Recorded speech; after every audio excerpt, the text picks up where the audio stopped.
এই এপিসোডে আমরা অ্যাজ ন্যাপ ফর যে অপশনসটা আছে সেইটার ব্যবহারটা দেখব। অর্থাৎ আমরা যদি ডাবল স্লাইডার তৈরি করতে চাই, সাপোজ ধরেন এটা হচ্ছে আমাদের হিরো স্লাইডার, আমরা মেইন এখানে যেটা করব সেটা হচ্ছে যে ডটস যেটা আছে বা অ্যারোস যেটা আছে সবগুলো আমরা উঠিয়ে দেব। সো অ্যারোস আমরা ফলস করে দিলাম এবং ডটসও আমরা ফলস করে দিলাম। ওকে, এরপরে এইগুলো আমরা উঠিয়ে দিচ্ছি ফেড। ওকে, তো স্পিড ঠিক আছে, মোটামুটি সব কিছু ঠিক আছে। ওকে, পারফেক্ট। তো এখন যদি আমরা ধরেন এটা তো আমাদের বেসিক একটা স্লাইডার হলো, তাই না? একদমই যে স্লাইড হবে এখন। তো আমরা যদি চাই নিচে আর একটা স্লাইডার হবে, অনেক সময় দেখবেন আপনারা বিভিন্ন সময় আমাদের দরকার হবে আপনাদের। তো সেক্ষেত্রে আমরা কি করব, নিচে আর একটা স্লাইডার করব। সাপোজ এই সেম স্লাইডারটা আমরা নিচে আর একবার করবো। আওয়ার স্লাইডার কন্ট্রোল দিতে পারি আমরা। ওকে, এটা মনে করেন যে স্লাইডারের কন্ট্রোল।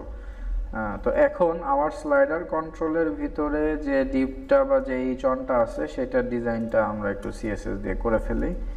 তো আওয়ার স্লাইডার কন্ট্রোল, এটার ভিতরে যে ইচন আছে সেটার প্যাডিংটা মনে করেন উপরে নিচে 100 না 32 পিক্সেল আমরা দিয়ে রাখলাম, বা উপরে নিচে আমরা 50-60 পিক্সেল দিয়ে একদম ছোট করে ফেললাম। তো এই হচ্ছে ব্যাপার। তো নিচে হচ্ছে এই যে এইটা হলো নিচের স্লাইডার। তো এখন এটা তো স্লাইডার এখনো হয় নাই, তো স্লাইডার রান করতে হবে। তো এখানে তো স্লাইডার যদি আমরা রান করতে চাই তো সেক্ষেত্রে আমাদের যেটা করা লাগবে সেটা হলো যে আওয়ার স্লাইডার কন্ট্রোল, এটাকে আমাদের এই যে এই জিনিসটাই আমরা জাস্ট ডুপ্লিকেট করলাম, করে এখানে আওয়ার স্লাইডার কন্ট্রোল ক্লাসটা দিয়ে দিলাম। ওকে, আমরা এখানে আওয়ার স্লাইডার কন্ট্রোলটা দিয়ে দিলাম এবং স্লাইড টু শো সব কিছুই ঠিকঠাক আছে, কোনো সমস্যা নাই। ডটস টু সব কিছুই অফ আছে। এখন আমরা যদি এই দুইটা স্লাইডারটাকে এখানে আমরা জাস্ট কি করতে পারি, এটা স্লাইডস টু শো 1 না দিয়ে যদি আমরা 4 ইউজ করি তাহলে 4টা আইটেম শো করবে। এবং আমরা একটা স্পেস দিতে পারি এখানে আওয়ার স্লাইডার কন্ট্রোল, মানে মাঝখানে যে স্পেসটা হয় সেটা। তো আমরা অলরেডি তো ধরেন এরকম একটা স্পেস কিন্তু এখানে দিছি, এই যে এরকম। তো এটাই আবার ডুপ্লিকেট করলাম। তাহলে আওয়ার স্লাইডার কন্ট্রোল, এখানে জাস্ট হচ্ছে আওয়ার স্লাইডার কন্ট্রোল দিতে হবে, এখানে আওয়ার স্লাইডার কন্ট্রোল দিতে হবে, তাহলে এখানে ওই গ্যাপটা পেয়ে যাবে। তো এই হচ্ছে মোটামুটিভাবে এখানে গ্যাপটা পেয়ে গেল। তো এখন আমরা যেটা করব সেটা হচ্ছে যে বডিতে ওভারফ্লো হিডেন দিয়ে দিলে আমাদের আর স্ক্রোল বারের ঝামেলাটা হবে না। ওকে, এখন আছে এরকম। তো এখন ধরেন এখানে যেটা আমরা করব সেটা হচ্ছে যে এই স্লাইডারটা চেঞ্জ হলে এই স্লাইডারটাও চেঞ্জ হবে, এরকমটাই আমাদের করতে হবে আর কি। তো এখানে এটার সাথে এটা কানেক্ট করতে হবে। তো এটা করার জন্য অ্যাজ ন্যাপ ফর এইটা ইউজ করতে হবে। তো দেখেন এখানে যদি আমরা আমরা যদি অ্যাজ ন্যাপ ফর এটা এই জায়গাটাতে ইউজ করি, তাহলে অ্যাজ ন্যাপ ফর ইউজ করার যে সিস্টেমটা সেটা হলো আমাদের এখানে দেখেন এটা হচ্ছে স্ট্রিং ইউজ করতে হবে।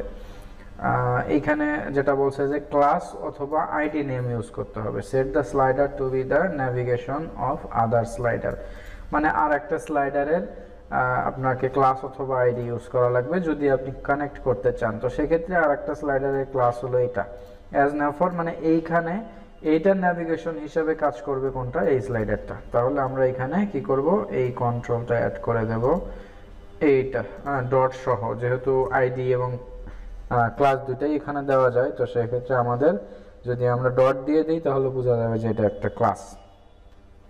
এবং এক্স্যাক্টলি সেম জিনিসটা করতে হবে আমাদের এইখানেও, মানে দুইটার সাথে কানেক্টেড থাকবে। এইটাতে আবার হচ্ছে আওয়ার স্লাইডার, মানে উল্টাটা হবে। এই স্লাইডারটা ন্যাভিগেশন হিসাবে কাজ করবে কার, আওয়ার স্লাইডার। তার মানে দুইটা স্লাইডার দুইটার সাথে কানেক্ট হয়ে গেল। এখন যে কোনো একটা স্লাইডার মুভ করলেই আর একটা স্লাইডারও মুভ করবে। বিষয়টা হচ্ছে এরকম, দেখেন। তো ফার্স্ট অফ অল এখন যদি আমি একটু রিলোড দেই এখানে, হ্যাঁ দেখেন এই স্লাইডার যদি মুভ করি তাহলে ওই স্লাইডারটা মুভ করবে। তো এই হচ্ছে ব্যাপার। তো এখন আমরা যেটা করতে পারি সেটা হলো যে ক্লিক করলে মুভ হচ্ছে না, এটা হলো একটা প্রবলেম। তো ক্লিক করলে আমাদের মুভ করাইতে হবে। তো এইটা করার জন্য আমরা যেটা করতে পারি সেটা হচ্ছে ফোকাস নামে একটা অপশন আছে, দেখেন ফোকাস অন সিলেক্ট। আচ্ছা, তো যখন এটা হলো কি, বিষয়টা হচ্ছে যে যখন আমরা কোনোটাতে ক্লিক করব সেটা তখন সিলেক্ট হয়ে যাবে, বিষয়টা হলো এরকম। তো এখন যেহেতু আমাদের এটা হলো কন্ট্রোল, এখানে যদি আমরা এই ক্লাসটা ইউজ করি, ট্রু দিয়ে দেই, তাহলে ফোকাস অন সিলেক্ট, তখন মনে করেন যে সিলেক্ট হয়ে যাবে আর কি। এখন যদি আমরা এখানে ক্লিক করি তাহলে দেখেন স্লাইড 6, স্লাইড 6, স্লাইড 2 তে যদি আমরা ক্লিক করি এখানে স্লাইড 2, তো এখানে স্লাইড 3 তে কি ক্লিক করলে এখানেও স্লাইড 3 চলে আসবে। তো বিষয়টা হচ্ছে এরকম। তো বেসিক্যালি এখানে আমাদের 4টা আইটেম না দিয়ে যদি আমরা 3টা আইটেম দিই তাহলে মোটামুটিভাবে আমরা ইজিলি ভাবে ইয়া করতে পারবো।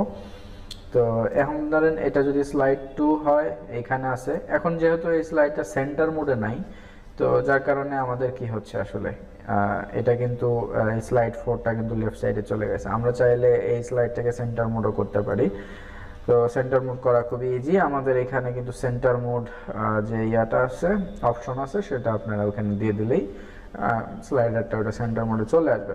তো এই হচ্ছে ব্যাপার। তো এগুলো হচ্ছে মোস্ট ইউজড অপশনস। তো এইগুলো আপনাকে প্রত্যেকটা স্টেপ বাই স্টেপ ধরে ধরে প্র্যাকটিস করতে হবে। প্রতিটা অপশন আসলে ধরে ধরে শিখাইতে গেলে অনেক সময়ের ব্যাপার। তো এগুলো আপনাকে যেটা করা লাগবে, প্রত্যেকটা অপশন এইভাবে প্র্যাকটিস করতে হবে, এই হচ্ছে ব্যাপার। তো নেক্সট এপিসোডে আমরা দেখব স্লিক স্লাইডারটাকে কিভাবে রেসপন্সিভ করা যায়।